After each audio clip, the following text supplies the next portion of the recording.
Alright, so for this TOK presentation, we will be analyzing the issue of finders keepers. There's more to it than that.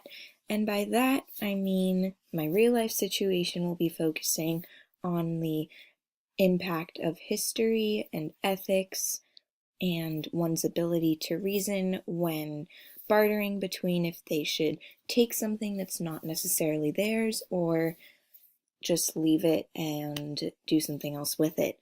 So to further explain this, here's the real life situation. I found myself at a self-checkout of a Ralph's about 3 weeks ago, and before me in line there was a father and a daughter. Both of them seemed well dressed, seemed like residents of Orange County, normal individuals. They were buying their groceries, and it was a surprisingly large amount for the self-checkout in my opinion, because usually I think of the self-checkout as, you get one item and then you move along, but they were getting a sizable amount of different items, and they ended up paying with a $100 bill, and their change was $20. And after they inserted their $100 bill, they grabbed everything that they had placed in the bags and they walked out of the store before they got their change. So their change was left in the change dispenser, and by the time I realized, oh, they left their change, they were already out the door, and I didn't make that effort to give back their change. So I ended up pocketing that $20 and moving about my day as such. And when I thought about that a little bit more in depth, I came to a bit of a dilemma. So, was I necessarily swiping someone else's money? Was it their money to, it was their money to begin with, but since they left it, does that make it their money? Or does that just make it the money of the store, the money of the self-checkout, just found money? There were a lot of questions that I wasn't quite sure how to answer. And then I also got some pangs of guilt thinking that I should have made the effort to run outside and tell them that they left their money, or that I should have given it to the store, or that I should have done something instead of keeping it for myself. And then if someone else said something to me after I took the money, someone watching me, what would I necessarily do? Would I give it to them? Would I then tell the store security? Or if someone else saw the same action happen, would they even be having all of these thoughts, or would they just think to do the exact same thing I did without thinking at the time? Which brought me to the knowledge question. To what extent is desire affected by reasoning and influenced by history and ethics? And the desire for me to have more money could have been influenced by something external or other past experiences instead of just the idea of me wanting to acquire currency. So looking at history, I was thinking a lot about the ancient Egyptian tombs that were raided as people looked for riches and recognition for discovering different prized possessions, different lost items, jewels, the bodies, all of the things associated with the tomb raidings that still go on today but were more popular in the 1900s.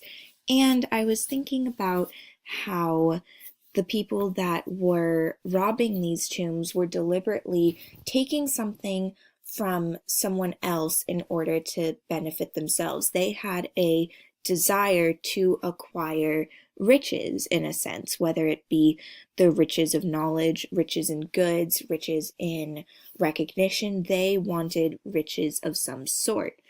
And I was thinking to myself about whether I was inspired to have these same riches, or if history wasn't something that even crossed my mind. And when I made the decision, I wasn't deliberately thinking of how I would be benefited in the long run. I was thinking more that I had $20 to pay for my order, but I didn't think of recognition that could come from it or any long-term effect of this. And history, because of this, led me to my counterclaim, which is that history doesn't have that much of an influence, especially when analyzing the situation of tomb robbing, because it's hard for me to extrapolate how me picking up money off the ground, or in this case from the change dispenser of a self-checkout machine, has it does not have the negative implications that tomb robbing does. Tomb robbing to me is a more planned out, deliberate act of wanting to better oneself at the expense of others, when the idea of me picking up that $20 bill didn't necessarily put the father and daughter in a situation where they would be harmed. It would just put them in a situation where they were $20 short, which in essence they are harmed, but it's not something long term like an entire culture being stripped away of prized possessions. Which then leads me to the idea of ethics, because I've felt as though I've railed out that history was not a part in this action. So the ethical implications here are whether or not someone could be charged for theft in this scenario. And while I was thinking about this, I discovered that a woman in England was seen in a similar situation to mine. She picked up a $20 note from the ground, and she was on a security camera doing this, and upon watching the security camera, she was charged for theft, which I found to just be absolutely absurd, because she wasn't taking something from someone else deliberately. She was picking up a $20 bill that was on the ground. But this begs the question, whose property is that money? It's not rightfully hers. It's not the ground's, but who is it? Which leads me to my counterclaim of the idea of theft. Theft is more deliberate when I don't think that picking up a $20 bill that you find is necessarily a deliberate act of stealing. It's already there for the taking. It's not that you are taking it directly from someone or from someone's property. If the person has left the money, I believe that they are no longer the sole owner of that money. The money is there for anyone to really take. So there are ethical implications of taking money like this, because it's not necessarily yours, but at the same point, it's not theirs anymore because they are no longer with that money. So at that point, the most ethical thing to do would be to leave it, because you're not harming someone else unknowingly and you're not bringing harm to yourself in the form of legal prosecution. But then again, you're leaving that money open for someone else to just do the exact same thing. So the ethical dilemma here is really, should I do it, should I not?